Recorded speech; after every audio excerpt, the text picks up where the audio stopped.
Thank you very much, Shocks, and welcome back to the final match of the day. At the start of the day, Lemondogs were in joint first place, a position they themselves said they will be in come the end of the season. And now they're looking to keep up with Alternate and Fnatic, who have already set themselves aside from the rest of the teams at first place. So let's take a look at the two teams, starting out with SK on the blue side. It is Kevin looking happy in this picture this time around in that top lane.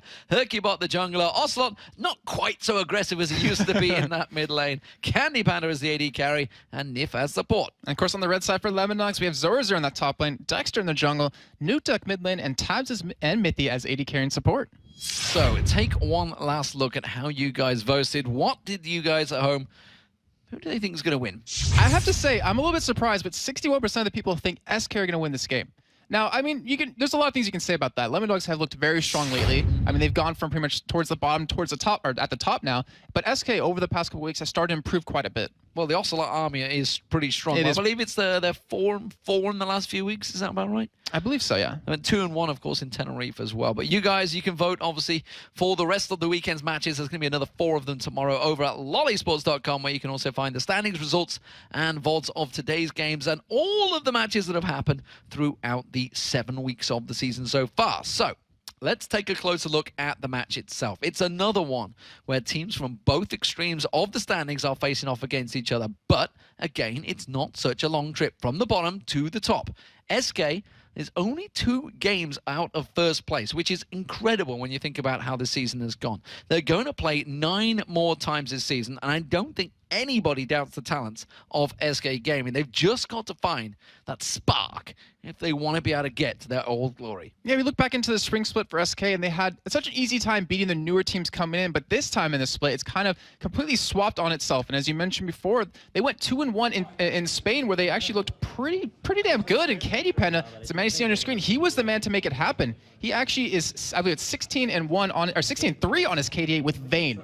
That is ridiculous, considering they first picked it in Tenerife for him every time they possibly could. He has just proven that he can really carry this team, which we look back at. Also, was usually the man to do it, and I'm really worried. Like, I'm pretty sure that if we're gonna see a ban come out of Lemondogs, it's got to be on his Vayne, because he's just too strong with it. Well, he's looking like a bit like Beady Panda right now at the moment. But you've also got to look at Lemondogs, because they don't jump out as you as a particularly dominant team. They're not flashy. They just finished games. I'm not going to go down. Sorry, Jack. They don't have an army of fans yet, of course, not like SK do, as you saw with the voting, but they are a very capable team nevertheless. All season, they've been racking up wins and climbing to the top very steadily. Competent players. Yeah, and they've really come into their own finally with the addition of Mithy. He's really stood out, and he's really kind of been the driving force behind Lemondogs, and it's kind of made them all step up their entire game. You know, he might not have the highest KDA or anything just like that, but his effect on the team has been extraordinary, and it's anyone looking at the team from, you know, previously before he was on the team till now can see that difference. And as we saw on the analysis desk earlier on, he's got a lot to say. Oh yeah, I mean, we were watching the game together, and he was talking about everything he saw. I mean, it was actually very nice to hear that. Was everything OP? A couple of things were, I'm not going to say what it was, but it might have been Kassadin as one of them. Yeah, there's a lot of shout busy things that are OP out there. It's very good to actually see his opinions. Obviously, we were in with the game analysis guys, with the Q&A guys, which was Scarborough and etc., getting questions from him, and he was definitely very vocal. It was an area that he himself, as a player, was really looking forward to giving feedback to the game creators themselves. And he's actually really brilliant. Like, I was watching the entire game with NIP versus EG, and he was saying, like, talking about stuff that I obviously couldn't even, you know, think of in terms of like what they should do next, what's happening here. Because of that flash happened, it gave a huge advantage for Gambit. I mean, he's a very bright young man. Is it because he slipped out of Diamond 1 and you just not quite got the knowledge anymore? You gotta go there. You gotta go there, Demon. I'm almost there. I'm almost back in there. I'm 93 LP. I'm almost there. You're almost back in there, but you can see on your screens, Nuke, he was kind of the superstar of the team when we first came into this one, but he's definitely stepped away. The rest of his team have took that pressure off his shoulders, and he's actually a player we saw playing Tabs. Playing Tabs, all right. Playing Fizz earlier on. Tabs himself, as the AD carry, has actually done a fantastic job. But there is Candy Panda. He's played brilliantly for SK Gaming over the last few weeks. Definitely stepped it up and took the pressure off the shoulders of Ocelot. Yeah, and we talked so many times about SK, and the pressure seemed to have mounted on Ocelot's shoulders, but Kevin, like, he stood up a couple of weeks ago, started playing some Lissandra, and he really started making some plays happen. Also his Elise. And the thing is, with now Candy Panda stepping up, which we always kind of considered, like, I don't know, like, kind of the weak part of SK was that bottom lane, but it doesn't matter anymore because him and Nif have really started to improve their gameplay, whether it's through practice or talking, but they're a deadly force. Ocelot's face as he looks at the bans and Kassadin being the first ban taken away, he's like, oh, that's not fair. I like to play that, and sure enough, Lemondogs, it is Vayne taken away. It's actually SK that banned out Kassadin as well, which is, I don't know whether that was like, he was like, nah, wait, what? That's not what I wanted. But nevertheless, Vayne has been taken away, so we're not going to see Candy Panda get in that one. And Lissandra also being taken away. So actually, Zoro, Zero, Kevin, Ocelot, these are all players that have managed to use Lissandra in the past. Yeah, and it looks like they definitely don't. They want to ban out a lot of targeted things. So we see the Vayne coming in as well, which we talked about for Candy Panda. They don't want to let them have, or him have that specifically. And Kevin, and the Shun taken away from him, which he's currently been doing extremely well. 3 games played, 2 wins with it with a 6.2 KDA. So he's definitely been very strong within that. But SK, like, typically, they like leaving the last pick for Ocelot, and they like being on that red side because they can completely counter anything they want to pick. But right now on the blue side, they're going to have a little bit of a tough time because in this series, Lemondogs is up 2-0. It's interesting to see Nunu still so heavily banned out because we're in 3.9 now. Right. And there's a lot of people sort of are debating whether he's still as strong to deserve a ban because didn't have that great success in the LCS over the last 2 days. Yeah, it's all due to that consume change where he doesn't have that 602 damage, is down to 500. So it's really hard for him to just steal something away from you, which, I mean, obviously you still can, you're a Nunu, but it's a lot different now. Well, at least being the final ban. That's, of course, we've seen Dexter and Hercubot running very strong over the last few days, as well as Nif, actually. Now I come to think of it, Nif's played a very strong support, at least, over the last few matches. So, first pick of the game, and it's going to be Twisted Fate. Have they been baited into it? Was Lemondogs expecting this? I would assume so. I mean, as you realize, if you leave Twisted Fate open, it's going to be picked by pretty much any single team right now. Maybe Gambit's the only one that wouldn't pick that one up because they know exactly that. I mean, he's such a strong pick, but teams haven't been practicing him as much lately because they know they haven't been able to pick them. So we're going to see how that's really going to develop here. Well, Sion selected at the moment. Not sure about that one myself, but who knows? You never know. They're having a discussion right now saying, should we really keep it up there any longer, or should we let the casters be put out of their misery? I was thinking, if they're going to pick him as like a special lane, he's never really picked anyways, so why would you pick him right off the bat? So that's got to be definitely a troll ban. But the Jarvan, that looks more realistic here. And there we go. Thresh and Jarvan being locked in. So Dexter going back to Jarvan. It always tends to be his fallback if he doesn't get Elise or doesn't get anything else. What was else he played lately? Lee Sin actually played, didn't he, last week? Yeah, Dexter. Yeah, so the Elise was against Gambit that we saw. It was extraordinarily well, and he's been putting out a lot of different champions that we normally don't see out of him in particular in the jungle. So with the Jarvan, I'm assuming he's been working on quite a bit, and it provides quite a bit of CC. The Thresh, though, Mithy, I don't think he's even played him that much this split.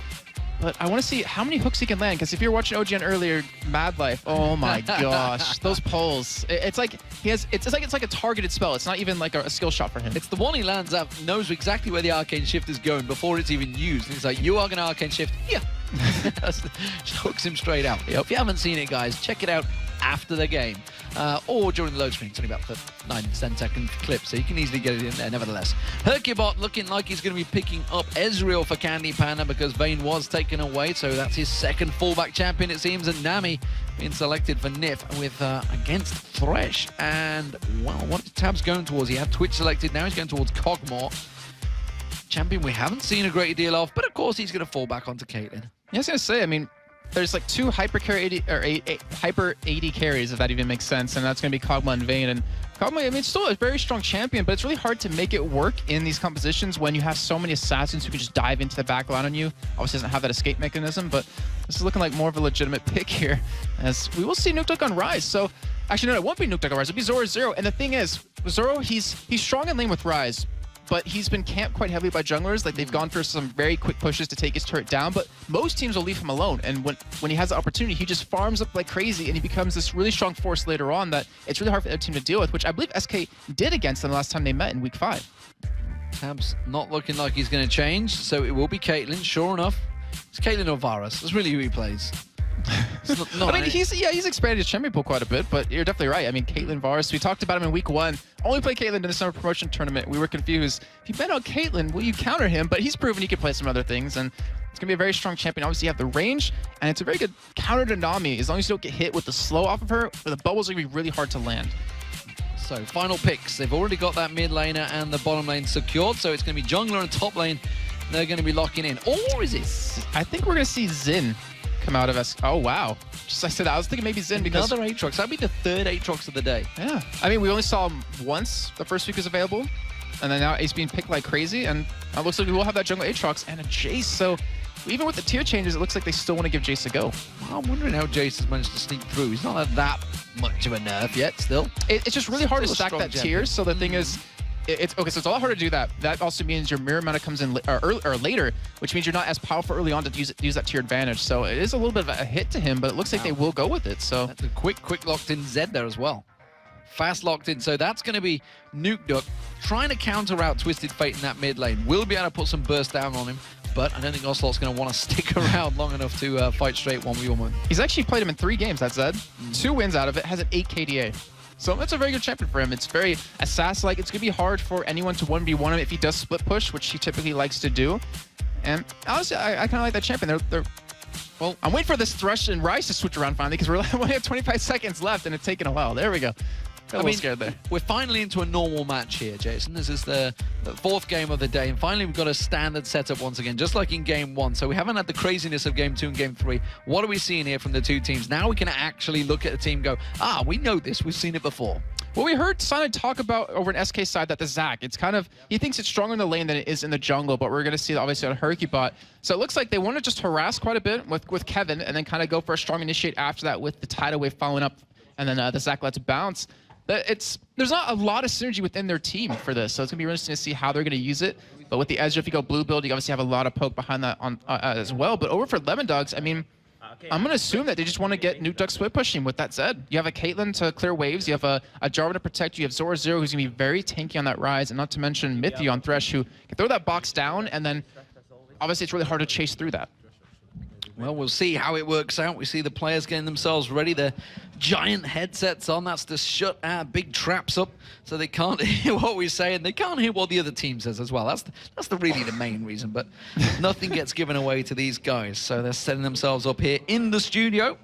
And Mithy in front of his, well, actually, technically, Ocelot and Mithy in front of their home Spanish crowd in Tenerife last week were both very successful. We saw Ocelot crowd surfing towards the end. Mithy had a few words for Gran Canaria. Didn't really please the Tenerife fans, but nevertheless, he is from the islands, and his mother and father were there to see what a big deal it is to actually be a player here in the LCS. So here we go.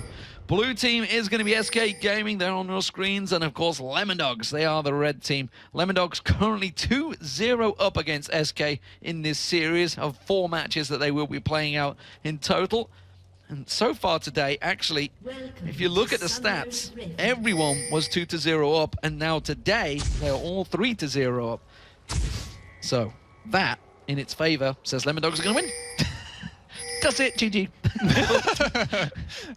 But, I mean, yeah, a lot of teams have been winning that out, but it obviously doesn't mean that's exactly what's going to happen here, because SK, they're going to want to put up a fight, and right now, look at the compositions in terms of how this game's going to go. Lemondogs, it looks like they went for more of a late-game composition, because obviously with a Caitlyn, you're not as strong mid-game as you are compared to a lot of other AD carries, and not to mention Ryze, who just gets stronger as the game goes on, but has that weak early phase. Then on an SK side, with that Twisted Fate, with the Jace, with the Thresh, they want to apply a lot of pressure early on. They want to make some plays happen and kind of take it right off the bat. But right now, the Lemondogs are going for a bait here. They're running into a 5-man SK. Oh, they just showed each other that little bit early. I think Demacia Standard probably would have used to check that bush, but it seems SK, they're quickly going to try and turn around. They're going for the red buff invade of their own, I think. Huh, well, the thing is, they have a ward down to see if Lemondogs will be at the red buff here. They're actually going to spot him coming into that side of the jungle as well. And a little bit surprising that they gave up the positioning, because they had a relatively strong team to fight. But they are going to position around this, and with Candy Pen and Nif sticking towards the top side, it looks like they will go into that top lane. Well, actually, I think they expect Lemondogs to go for a red buff invade, but instead they haven't. They've backed off. They simply put a ward there. Oh, Zoro, you're going to get caught here. No, he's going to walk straight in towards it. The stun card gets down. He does manage to flash away. The Aqua Prison not quite going to land. The exhaust is on him. It should be enough. The final kill will be given to Ocelot. and that is first blood. 2 minutes gone. Now the red buff will get stolen away, and will Lemondogs be able to react to this on time? That was a great job by the position right there to get that kill, but unfortunately, Nif, he missed the bubble, he missed an Aqua Prison, so he's forced to flash in and exhaust, but Dexter, realizing that his red's going to be gone, he's actually going to go for invade, and the ward that was previously down at red for SK is now gone. Yeah, it was an Explorer ward, I think, that they put down there, and it does mean Lemondogs will be able to take away that red buff, so they're going to be able to react on that terms, but the fact that it is one kill already to a Twisted Fate in the mid lane. There's the smite being used, and it is Dexter actually going to clear out the spawn as well, so he's going to have the timer on that one. I actually remember seeing Nukeduck warming up earlier today on Zed, and he was playing against an Orianna, did pretty well, and he's obviously going to practice the champion quite a bit. And Dexter, he's trying to go in for a gank here, but he goes into that bush, he will be spotted. Also, actually face check it, actually will spot him, so he's going to be forced to back away. And Kevin, going to be in the bottom 1v2 against this Caitlyn Thresh combo. He's going to have a relatively easy time in terms of farming as long as he can shock blast acceleration gate. However, with Jace, the acceleration gate cooldown was raised, so he can't use that combo as often. But also Zoro0 is going to struggle out in that 2v1 farm to start with early on in the top. Nukeduck already putting a good burst down on Ocelot, and that middle, you can see he's won 2 of his 3 games, as you mentioned earlier on, and he has got that capability to burst down Ocelot when he starts getting some damage up on the top there. However, Zoro0, we mentioned this in the top earlier on today, earlier on before this match starts, the fact that he will get camped out, he will struggle to get some farm out there, and Candy Panda and Nif are going to keep that pressure on. You see, he hasn't been able to get any CS just yet as we approach the 4-minute mark. The thing is, last time SK and Lemondogs met, they took his turret, which they're currently trying to do right now, and they just left him alone. And if you do that to a Rise, he's going to become too strong. And Zoro0, I mean, with how many times he's been in that position, he's going to know how to get back in that game. But both AD carry support lanes are being very aggressive. Both junglers just sticking around that lane to help out, which means Nukeduck, he could potentially go for a kill on the Ocelot because he knows the jungler won't be there to stop him. Keeping good harass down as well. Tabs putting that pilt over on towards Hercubot and Kevin, and it does mean that the double buffs that both junglers did pick up, not really being put to good use. Yeah, but I mean, they were able to keep the turrets alive. We're able to get some experience off as well, as we do see some damage coming on to Ocelot right there. And Nukeduck, he's being very aggressive. He really wants to go for this kill. He went for an early Doran shield because the auto attacks out of Ocelot are really going to harass him quite a bit, but it reduces those by 8 damage. Well, apparently it is very strong. Mithy told me that one. Get strong or overpowered? Get OP, of course. Of course, that's the one word. It isn't as strong, it's just OP. Everything's OP. Candy Panda, though, with that buff coming out from Nif, is it going to be enough to turn it around? The Aqua Prison doesn't land. Dexter goes aggressive, puts out the Dragon Lance on towards Candy Panda, and immediately a lot of damage being dealt towards him. He's going to have to get topped off by Nif. I was say, they probably could have fought for that, but they had no idea where Hercubot was, but he just showed himself bottom again, and Dexter's taking a lot of harass here, but they're soaking up a lot of experience, and this game, it's pretty much just completely mirrored across the map. It's basically standard lanes, and Ocelot again taking damage from Nukeduck. Nukeduck doing a fantastic job as I smash my microphone away, but nevertheless, Lemondogs are doing a fantastic job of keeping the pressure down. Hercubot's been in this bottom lane. He's tiny right now. He's only a little attack, and you see the tower damage already down to half. I feel that Lemondogs are doing a better job at keeping the pressure on this bottom lane. Yeah, they are by far right now. That turret's already down about a 3rd life. Over on the top side's actually still about half life right now, and that was all due just how much pressure Tabs can put on the lane, considering he can push the lane a lot quicker than Candy Panda can with those Piltover Peacemakers. At the moment, we do Dexter see comes back up top. Dexter coming back to top. Got himself that Spirit Stone, and he's just going to keep the pressure on. Lemondogs want to turn this one quickly. They want to get this tower down fast. Going to keep the pressure on. Kevin is not going to be given a free time. They try and go for the hook just before it, and Kevin sidesteps. But look at that. He's got no mana. And we look at CS right now. It's pretty much even across the board in those top, or quote-unquote top lanes.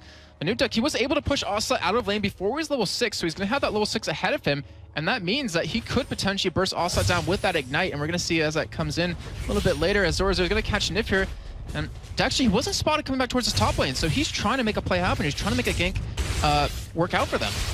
It's going to be the turret going down. The hook gets thrown by Mithy, but it only finds a minion. Now Candy Panda takes a big burst of damage. Ignite should be enough. Yes, it is. Zoro0 picks up a kill, and that was the first one for Lemondogs. And that was in ideally a 1v2 lane. Well, in the end, it's a 1v2 lane, but it's actually coming into 2v2.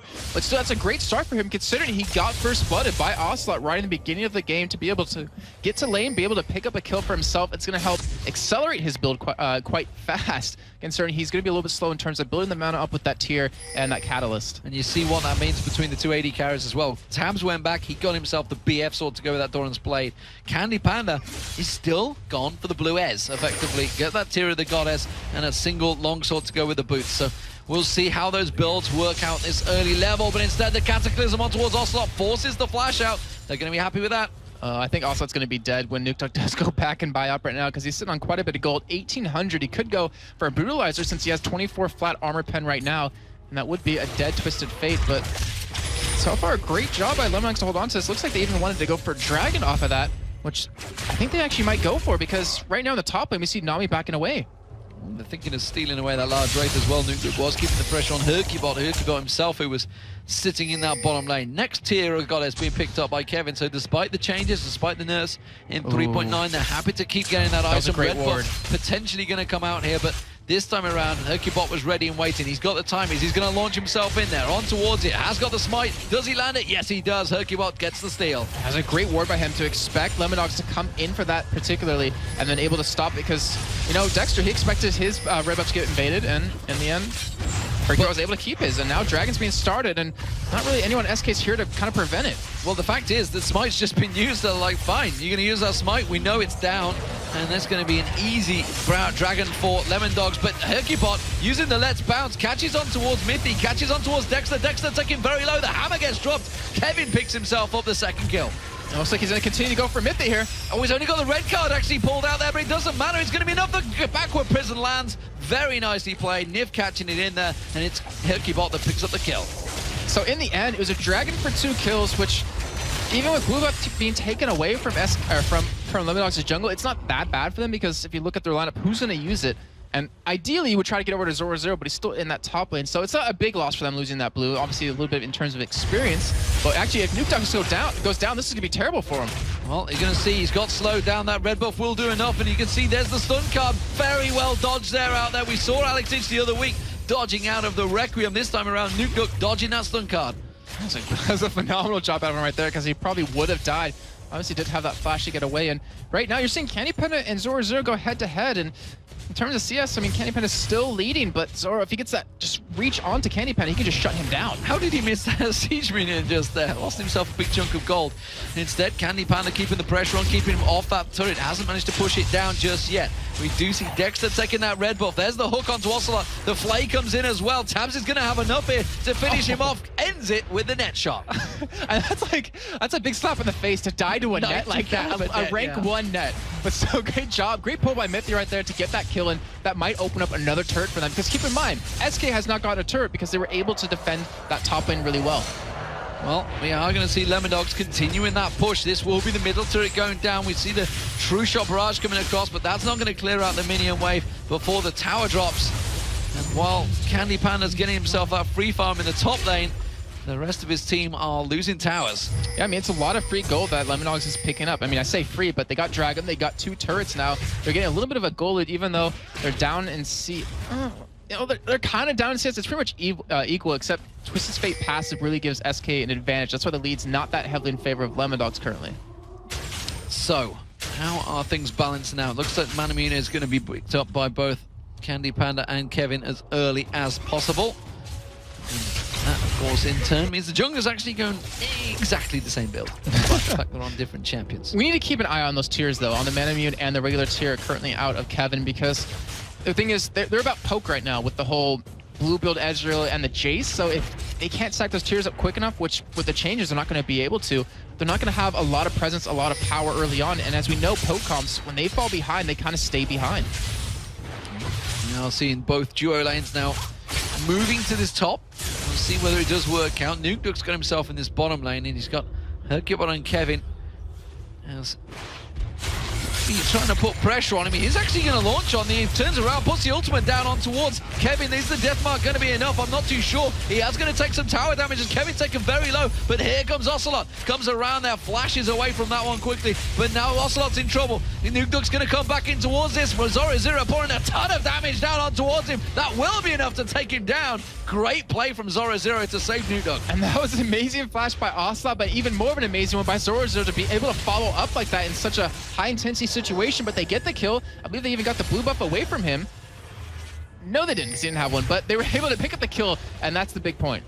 Well, fantastic stuff. He's amazing, and they're going to keep the pressure actually on towards Nukeduck now, who got a little bit too close to it. Flash comes out from Hercubot, going to get the slowdown. Kevin trying to go close the gap, get the hammer on him. If I could just get my words out, I'll be able to tell you, Hercubot got the kill. But Lemondogs are going to get another turret off of that, and that is a good trade for them in the end, as long as they can hold on to that bottom one. But Zoro, he's pushing middle right now. He's keeping that aggression on every single lane they possibly can. And SK, they need to be able to react. And what's kind of funny is that because of how these lanes developed early on, with having the junglers in each lane and or in the solo lanes to kind of protect from the lanes being pushed down, is that Asa wasn't able to make anything happen early on. He wasn't able to use his ultimate to make some ganks happen, which kind of sets him back a little bit in the early game. Yeah, it sets him back a lot. In fact, he's with all those towers down, he's not really got the chance to zip around the lanes and keep the pressure on, because the pressure's all on SK Gaming right now. Can they take this bottom turret? They're going to back away from it, actually. Hercubot happy to let that one go through, and Tabs will clear out the way, so minions will not drop it down just yet. His top turret, we said it was on Half-Life, it's still on Half-Life 2 right now. Well, when's it going to be at Half-Life 3? Because that's what everyone, I think, in the world is waiting for, and it looks like Nukeduck will be able to hold it down, though. I mean, he has, even though Zed's wave clear was nerfed with his Q, he still does pretty well. It is. Zoro coming back in the middle, and look at this. It's the red buff fight all over again. Hercubot got it with his smite last time around. Dexter let that one slide, but again, this time it will be taken by another smite. But the pressure, though, that Dexter applies because of knowing when the red's up, being there, forcing Hercubot to be there all the time, use his smite, it kind of forces SK to make a predictable move for Lemondogs, and they're able to kind of counter that in some sort of way. They know exactly where Hercubot's going to be, so Tabs can keep pushing that bottom lane. They know where he's going to be, so Zoro can keep doing that, and it kind of keeps their farm up, which right now, Zoro, he's actually ahead of his counterpart, Kevin. And we do see the Brutalizer was just picked up, but as you mentioned, the One of Age is now completed. Tear of the Goddess on both of them has been stacking for a while now, and it's still going to have a long time to go. Dragon is up in 10 seconds, and Lemondogs in ideal situation. Blue buff's going to be given across to Zoro, I feel. And that's going to mean they're going to move straight down to that Dragon. SK Gaming not even close. And look what Nukeduck's doing. He's split pushing by himself to kind of keep the attention on him so they couldn't pick up this free Dragon, which right now, knowing that Hercubot doesn't have his smite up again because he used it on red, they're going to take another free Dragon from it. Is a Dragon gone, and yet more gold complete. Continues to slide Lemondogs' favor. 3-0 up as well. It's actually impressive for SK, they're actually still so close. Wow, straight away jumping on. Cataclysm used. Ocelot's going to actually use his ultimate, but no, he isn't. Hooked out of it by Mythy. And honestly, he could have cancelled that ulti, walked away in time, but instead, very good play by Lemondogs again. And Dexter's been trying to use his ultimate on Ocelot so consistently just to make it so he doesn't have that flash up in these team fights. And you saw right there, without it up, he's very squishy, very easy to be killed. And Lemondogs, they're not pushing on a middle inner turret. Yeah, they're going to chip away at it. Tabs continuing to keep it down. It's on Half-Life, and it continues to happen.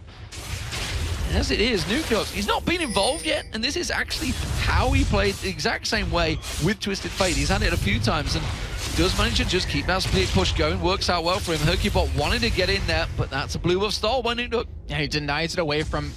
Honestly, Kevin and Ocelot both would have been happy. Even Candy Panda would have been happy to have that, but taken away from them makes it so their tiers will obviously won't stack as quick. Their siege potential goes down, and he's currently now level 11, so he has it ranked to ultimate, which no one on SK is even at just yet. So the potential to 1v1 is even higher. And right now, Zoro, if he catches Ocelot here, he should be able to live. Though he does have flash, but so should Zoro. Oh, he's used the red card as well, so he can't even stun Zoro. He's just going to walk up towards him. There's the Rune Prison and the finisher. Just a big ball of light in the butt. Oh, and you even see Ocelot on the screen right now. He was upset by that. I mean, he was actually kind of yelling at his screen because he cannot get into a lane to farm. He's sitting at 110, and every time he does, someone's waiting there to kill him. They want to keep feeding off him, and he's currently 1-4. He's doing the Alex Itch strategy with Twisted Fate. Nukeduck poised and ready to go on towards Kevin. Puts a bit of burst down, and Kevin's like, yep, don't want none of that.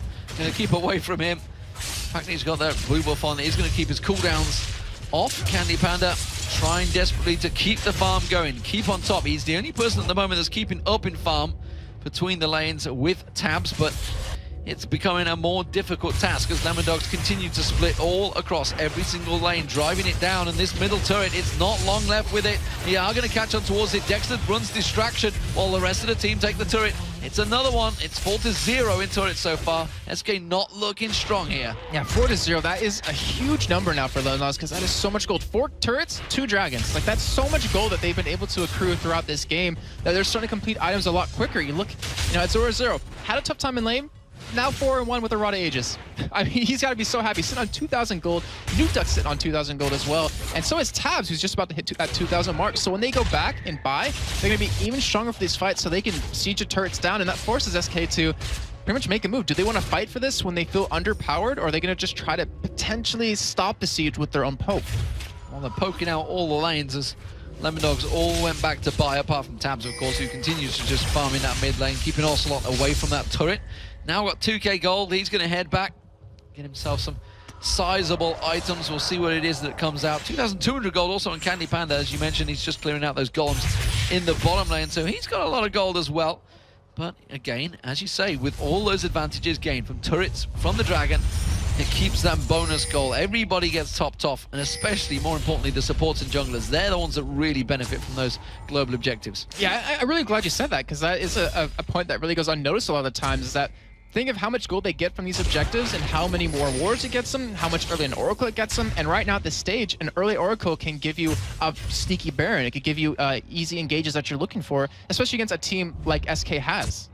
Yeah, and as it stands, the Philo Stone on Mithy is going to give him a bonus advantage over Nifu, yet to build that one out there. We do see Candy Panda looking across, and this time they're going aggressive on towards Mithy. Let's Bounce being used by Hercubot very early on. He's got really near his team, not quite nearby. The passive is available, has to flash away from it. Finally, Ocelot was there, but they're fighting desperately for this red buff. Every single time so far, it's been in the contest. Oh, this time around, Hercubot uses that smite too early, and this time Dexter does get it.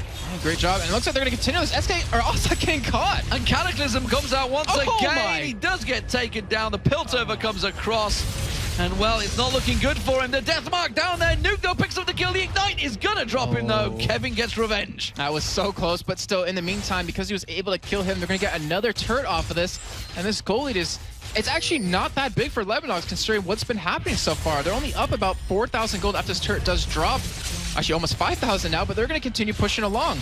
Yeah, the passive of Twisted Fate is about all that's really keeping SK within reaching distance, and come 3.10, they're not even going to have that either, so we'll see how that swings it around. As it is, though, SK under the cosh right now, 5-0 to Lemondogs in terms of towers, and SK desperately, and honestly, they haven't really got that close to taking the tower. The top one was the one they got the closest to, but all across the map, not even close. The upside to that, though, is because of the CS, because it's 7-5 in favor of Lemondogs, and them having no turrets just yet for SK, is that there's still a lot of free gold on the map for them to pick up. So, I mean, yeah, they're behind right now, but imagine if they got 5 turrets straight. They'd actually have the gold. They'd have a lot, or be a lot stronger in items. So, just because, they have those 5 turrets, but they don't have a huge kill advantage is a good sign for SK. Well, Requiem being used by Destiny, sorry, not Requiem. That'd be interesting, coming in from a different planet. Ocelot using his Destiny to check out where the rest of the team are, actually to try and buy time for Kevin to get in towards that top, but we just saw a moment ago against Zoro, it was toe for toe, and that was with Ignite that Kevin had. He hasn't got it this time around as Zoro has, so he can't engage on that one. Candy Panda also backing away. He felt a little bit of dude potential along with that ward that he had in that Tribush. Means he had to back away, and Lemondogs, sure enough, going to get themselves yet another dragon. And look at the ward coverage they have down currently. They have 3 wards in the enemy jungle of SK, and they're able to just pretty much know they're not going to be there, take it for some free gold, and they might even... no, they're going to head, but I was about to say, they might be able to catch someone off guard here with the hook. But still, they actually might be able to do it. I do hear it go off, but they unfortunately do miss it. Yeah, they didn't manage to land it. Look down the bottom, it's going to be Zoro. That's Let's Bounce being used up. There's another ulti. Gets caught by the wave, but the lantern, it was thrown out, but wasn't picked up in time. Nuke will go down. Finally, they get themselves a kill. Sure enough, Cataclysm comes back out again, used as a simple blocker there. Ocelot, though, does get a stun card down nicely on towards Mithy, and he goes down. Ocelot will be happy to finally get himself a kill there. And it is now 7-7 in terms of kills. That Lich Bane may well be the turning point for Ocelot to start getting rolling. I went back and looked at the replay of what happened with that lantern because it looked a little awkward. But what happened was Hercubot uses Let's Bounce right when he clicked the lantern. So he actually didn't get pulled away and it used the charge. It bounced onto him as soon as he was being pulled. Yeah, as he grabbed the lantern, Hercubot used Let's Bounce on him and stopped it. That was just ridiculous. They end up picking up a kill, and it's important because they get a kill, they get a turret. Actually, they get 2 kills, they get a turret, but they're able to defend their inhibitor turret. So it actually worked out quite well. It actually catches them up and kills, and it gives him a lot of potential for some free gold. Well, Candy Panda continues to try and push this one. He's going to have to back away, though. He's got himself a decent wave on there, though. How do we see it so far? He could have gone with Vayne. How would Vayne have worked in this game? Well, I think SK would have ran a completely different lineup if they wanted to go with Vayne, though. And with the current lineup they have, not that great because they don't have a lot of protection for Vayne. The thing is, Lemondogs, like, with Nukeduck, how strong he is at this point, he's 1-3, but he's still very strong with his items. He can pretty much 1v1 Vayne right now if she was in the game. And the thing is, Lemondogs, they're more of a late-game team with that Ryze and Caitlyn, so they're only getting stronger right now, and SK is already having a tough time dealing with them. Kevin persisting on trying to get his top turret down. Sure enough, here comes Tabs and Zoro0 to say, nope, not going to have it. It's still on half-life, and you're not going to touch it. They are really not wanting to release that top tower. Yeah, they don't want to let any turrets go. They don't want to let that free gold go over to SK hands so they can pick up some items. Because if you look at currently, you know, Kevin, all he has is the Manimune done. But you look over his counterpart, Spirit Visage, Rod of Ages, has the tier probably already fully stacked, as I can check for you in just a second. It's just over halfway there. But he has a lot of items completed. The jungler has a runic bulwark onto Dexter. And you look at Nukeduck, who is on that finished Blade of the Room King. Tabs is done with his first item. He's going for Infinity Edge as his next one, which he's getting very close to. They're just ahead of them in terms of items. They're just outclassing them right there, and that's all due to these turrets going down. Well, we'll see how it works out. The 6th turret of the game for Lemondogs is going to be focused, and it is the top inner turret. But while that's happening, Zoro0 continues to push on towards that inhibitor turret, which already had some shots from Tabs on towards it. And it's slowly taking a little bit of poke. Every little bit counts from the Lemondogs. It's equaling kills, but it's not going to feel that way because they know they've got that 5-1 turret advantage. And all across the board, you just look at the ward placements. It's Lemondogs that are being more aggressive. But yeah, it really is a lot of wards. Nukeduck nearly got launched on by Hercubot, just thinking, nope, not going to catch him down. And again, more damage being done here. Kevin trying to keep that wave clear, but Tabs and Dexter are doing great work on the turret. They're going to finish this one off. That is the 6th turret of the game. Candy Panda comes in. They try and go aggressive. 90 caliber net catches on towards him. Ocelot goes in. You do see Cataclysm coming out. This time it doesn't work, and Dexter goes down. But in the meantime, Lemondogs are pushing this middle turret because of the work coverage they have, because of what was committed by SK. They're going to get some good damage onto it. Good play from Mithy, but it's not quite enough to stop Let's Bounce, and Zoro0 tries to turn that damage back around on towards him. Ocelot has to get that stun card out, but Tabs might be able to finish this one off. 90 caliber net, ace in the hole, should be enough. No! Candy Panda comes in, intercepts it, Wildcard gets thrown out. Will he be able to turn it around? The barrier bait, is it there? No, he missed his Q, but it diminishes to Arcane Shift. Now Nukeduck's going to close him down, gets the slow on him. Is it enough to manage to get away from this one? He's doing the damage. He's got to buy himself that 10-second gap away from Nukeduck. That's what he's trying to do. If he can get to this turret, he will not give up the kill to Nukeduck. Nukeduck, though, doesn't want to let it happen. He's trying to close the gap in distance. Candy Panda has to land one more of those. He's just waiting inside of there. No, he's got caught. That's Candy Panda dead. Oh, that was such a good job by Candy Panda, though, to block the ultimate coming out of Caitlyn onto Asa, saved his life, and was able to pick up a kill on a Tabs, considering he was already knocked down half of his life from the ultimate. So this is a very, very great job by him. Nick gets pulled here, but are they able to commit off of it? And yes, he will, because Zoro0 goes straight in. Is it going to be enough? Will the bait be there? No. He goes down. Dark Passage picked up. Kevin goes a bit too deep. Cataclysm back out. Dexter seems to have this on permanent cooldown. And again, it leads to another kill for Zoro0. And that's 3 members of SK down right now, so they can get this middle. They should be able to get the inhibitor off. Smithy, oh, the flash, fortunately not going to work out. But that should be a free inhibitor for them. And considering the coverage that Lemondogs just had down on the map with these wards, it gives them the ability to make plays like this happen. Well, that's the top inhibitor turret going down. The middle one, sorry. The top one's already being worked on as well. Nukeduck was there, but instead they're going to rotate around and say, let's get this inhibitor down. Let's finish it off. Managed to get ourselves the super minions, and Hercubot comes in from the side once again. Let's bounce on Mithy. He's got that Oracle up, tries to throw the hook towards Ocelot. Ace in the hole. This time does land. Mithy taken low. He's going to get dropped, and they defend successfully their inhibitor, but only just. Yeah, only just. I mean, it's very low on health right now, and the thing was, Tabs, he arrived to that fight a little bit late because obviously he was dead. But look at those items. Infinity Edge, Bloodthirster in hand. Doesn't have any attack speed just yet, but when he does hit you, he's going to hit you hard. And if he crits you, that's a big chunk of your life going away. Not to mention that ultimate, which I think might even be used to initiate. If he hits anyone on SK that isn't Hercubot, he's going to just chunk them. Destiny being used. Where's he going? Dexter's going to get caught out. There it is. It's Dexter he's going for. Flashes away from that one. Not a lot. Trying desperately to turn it around and pick up some more kills. And Dexter, who seems to have Cataclysm available every time he gets near him. Yeah, I think it's going to be off cooldown. It's almost up right now, but I think it's going to be on cooldown and very shortly within this next fight, obviously. But here we go. We have 6 and 1 0-0. The threat of Baron, 27 minutes in, is very real right now, but also the backdooring or just a straight up fight on that inhibitor for Lemondogs. If they can take that down, they're going to have a great control over this Baron. And a lot of items still be completed here. I mean, we have the last Whisper done for Lemondogs, so he should be able to 1v1 Kevin and Ocelot. He might have a difficult time with Candy Pen. It depends on how the fight goes.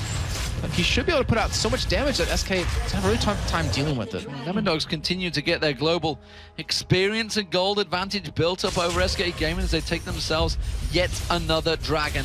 But, well, we've finally seen Hercubot. Is he going to buy himself time to get that top turret? Well, Lemondogs, they're all coming straight down. SK out of position here. Lemondogs are going to go straight for the inhibitor turret. And the inhibitor on its own. The turret's not there. He's got to back out. Looks like he's doing it right now, but he did push that mini wave, and that inhibitor should be going down for free for Lemondogs, though. You see the damage coming out of Kevin. With that last Whisper done, he still puts out a hefty chunk, and they're actually going to be able to defend it 4v5. They do manage to keep him away. So, it's another turret picked up by SK. They're 7-2 down, though, and that's going to be felt in terms of gold, items, experience. And looking across the board, you can see big advantage for Zoro0. 11,000 to 8.6k of Kevin. The mid lane, 10.2 to 8.8. Advantages all across the board. The AD carry is actually very close in terms of gold, as are the junglers, because they've both been picking up those kills, assists, etc. And the two supports as well. It's 1,000 gold advantage. That is where the difference is. That's where you can tell the tower difference and the dragon difference. Of course, they've both got 5 and 4 assists, so still close between those two. But it's 1,000 gold for Mithy just from all those towers going down. But to say, he just walked by 2 wards, but he's actually going to turn and be able to pick those up. Nuked at level 17. He's just waiting for someone to overstep, waiting for someone to just get out of position to blow them up, and it looks like he might be heading for Candy Panda here. I mean, he's waiting in that bush. He's not actually spotted, but oh, he dodges the Q! Deathmark goes down, though. Candy Panda's going to be in trouble. Ocelot's going to try and come in and save the day, but he's already gone. Stun card goes out. Wildcard follows. Ignite's going to go down. Nuke will drop to this one. No, the Ignite's not going to be enough, and he's saved from it. And in the meantime, Lemondogs are doing Baron. Would you believe it? They're getting straight in there. They've took it half health already. This is going down very quickly. Shock Blast comes in. Can they get close enough to interrupt it? There's going to be the wave coming through. Is it enough? They need to do damage. No, it's not going to be there. Hercubot launches himself in, but he's too late. Let's Bounce coming in. They put the exhaust on Zoro0. Kevin gets locked in. Dexter trying to throw the hammer on towards him. Tabs is the one that picks up the kill. Ace in the hole lands on towards Ocelot. He uses the Zhonya's, but he's going to get dropped. Tabs puts the Pilt over across him, gets the second kill. And that was a great turn of events for Lemondogs. And they're still not done. I mean, Nukedog, after he got very low in the bottom lane and also had to run over to Baron to help it out, he pushed that turret down. He's going to take the inhibitor down. And not to mention, they're going to take the middle inhibitor off of this. So they're going to have 2 inhibitors and a Baron with no deaths off of that fight. And they're just going to continue driving forward. Lemondogs taken very low, but 2 inhibitors get taken along with a Baron. Big turnaround from Lemondogs. You could tell it was coming. You smelt it was getting close. And sure enough, Lemondogs pick up themselves up some huge advantages over SK. Yes, they did. And that's kind of what they needed. Now they're up almost 10,000 gold at this point. They're all going to back. They're all going to buy up. And they have 3 people with 2,000 gold or more. And they have Mithy with 1,600 gold. So they are sitting on so much money right now that as you see all the items coming in. I mean, you have a Void Stuff for Zoro. You have a Last Whisper for Tabs. You have a Black Cleaver for Nukedog. And you have a Shuralia's done for Mithy, so they just bought a ton of items. And SK was already having a tough time dealing with them in these fights. It's only going to be tougher now. Oh, fantastic stuff. So SK really up against it now. They're finally, for the first time in the game, don't have to contest that red buff. It is going to get given across to Candy Panda, but is it all too little too late? Kevin tries to shove out that top lane. Nukedog actually getting stunned up there. Candy Panda comes in from the side. He's going to try and use that death mark on towards Candy Panda to escape. Oh my god! He's got away from it. Zhonya's dodges out the way of the True Shot barrage. And now we're going to see Ocelot trying to get in there. Does use his ultimate, but doesn't catch on towards him. I can't believe Nukedog just escaped that. I don't think he believes it either, team. And that was just fantastic job by Mithy to get in the right position.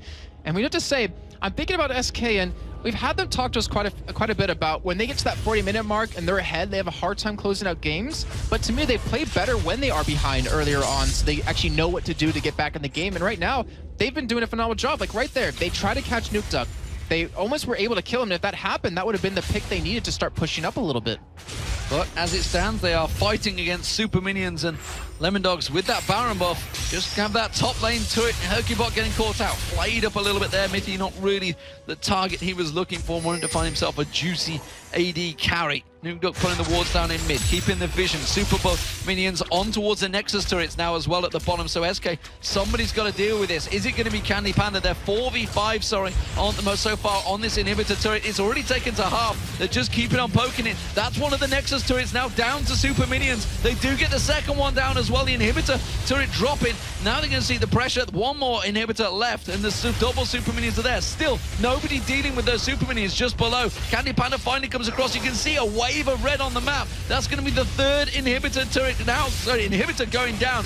Super Minions doing the job so far, and SK Gaming are under the cosh. They're up against it. Nukeduck goes aggressive, puts down his death mark on towards Hercubot. He gets his passive popped on the fountain. It doesn't matter. It's Lemondogs that are going to take victory. Cataclysm once again. The story of the game from Dexter as he launches on towards SK and picks up another win. Lemondogs continue to be top of the table like they were at the end of week 6.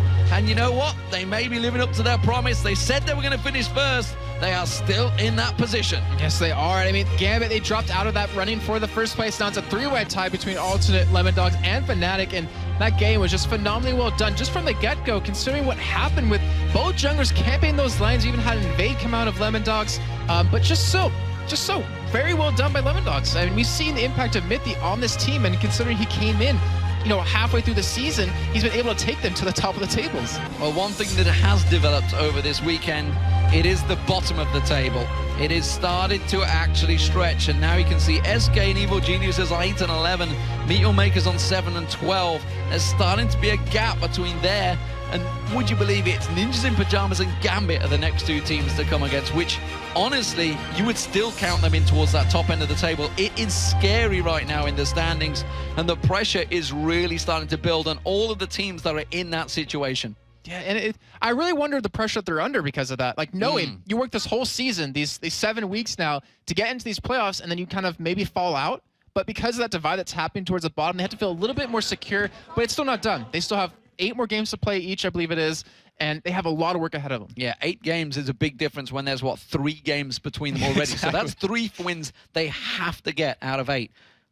That is a scary ask. And then you've got to think all the other teams are going to be picking up wins around there. Even if you give them a 50%, which most of them are on 50%, that means they actually have to win minimal 6 of those 8 games. That is a hefty feat. But, you know, with it getting closer to playoffs, you know, each team is taking this even more serious than the week before, because they know they want to get to these playoffs. They want to get to the World Finals, and we've seen what it means to a lot of these teams to get there and to be there when a lot of their fans expect them to be there, like EG and SK. Like, they expect them to be at those finals, and to kind of not maybe meet their hopes might hurt a little bit for them. We've seen the likes of Taipei Assassins maybe crumbling and falling, the champions. So, you know, EG, they finished 3rd. If Taipei Assassins, who won it, can fall out the favor, then maybe EG and SK could as well. The 2 European representatives are there alongside Gambit. This is scary times for all of the teams in the European LCS for sure. But I love it, though. Because I love it. I mean, it's bad to say to the older teams that have been there, but having these new teams come in and prove to everyone, like, you know, it's not just about the top 4 European teams that everyone knows the names of. It's about fresh talent. Yeah, exactly. They're coming in with like all these new ideas, with all this new energy, and they're making it work for them. Well, you've seen it across the board as well in the American scene as well. Obviously, the fact that we see Cloud9 up there, who, other than being manned at the spring qualifiers, they would have been there in the first season. It was just a base race that they chose and lost by about 1 second gap. Yeah. I was casting that game with Kobe, and it was very, very close, I can tell you. But Cloud9, they're doing it in North America, but right here in Europe, it is much, much closer. And I'm loving what I'm seeing right now from the Lemondogs. They are a team that, as we mentioned at the start, have snuck under the radar. They came in very cocksure of themselves. Seems to be working now. And they kind of mellowed out after they said that, too. They're like, all right, you know, we're just trying to do our best here. But they've been winning more and more, and their cockiness has still gone down even more. Like, they're just completely humble about it. And I'd love to check out their stats since Mithy joined, because they seem to be picking up wins. It's ridiculous, yeah. Like, I mean, we've heard him when we talked to him, you know, in interviews over in Tenerife. We talked to him on the analysis desk. He has a lot to say, and when we talked to him back on the players' conference when we were there in Tenerife, they all said, like, he's brought so much life to the team. He's really the man to go to. in terms of how to lead them. He's getting them all to practice a lot more. And considering he's the new addition, he wasn't there from the get-go when Nukeduck made the team, he's still having that impact on the team. Well, let's see what impact he has had, because the man that just had his Z life saved was Nukeduck. He is alongside Shox. Thank you very much. Nukeduck, congratulations. Great game on Zed. Let's start with that level 1 invade by SK. It didn't go very well for you guys. What happened there? Basically, we just did the same invade as them, but Ryze took a very risky route and they were camping there, so that's why I died. It wasn't necessarily like our level 1 strategy, it was just him taking a risky path. Tell me about your Zed pick. Zed used to be extremely popular. Now we don't see him that often anymore. Why do you still prefer him? I still like Zed a lot. I played him a lot, so he's just one of my favorite champions, and I don't think he's that weak, so I pick him. What was the general strategy going into this game? Because, you know, you guys took a lot of towers really quickly and kills. How come that you guys are like so tuned in on each other right now? Our plan was just to do a mirror invade with SK, because they usually, when they win, they gain all their advantage from level 1 in early game and just snowball that. So we wanted to just make sure we had equal early game, or equal level 1, and then from there try to like play a little bit passive the early game. But we had Caitlyn, and they managed to kill top 2v2 in a gank, so their tower push was slowed down heavily, and Caitlyn pushed tower bot, so from there it snowballed into 3 towers and Drake. Yeah, so you guys are now in first place. You guys have always been a very ambitious team, and you're now in that first place with Alternate, with Fnatic. How big are your chances, you think, that you can stay there until the end of the season? I think we can stay in top 1, but everything can happen at playoffs. And also we might drop out of top 1, because there are still many games to play. Yeah, and starting tomorrow, a game against Fnatic, who played some crazy strats here. Is that going to change your preparation going into them tomorrow? No, not really. It's really hard to prepare for Fnatic at all, because they usually have some kind of new picks every game. So. All right, thank you very much, and congratulations once again.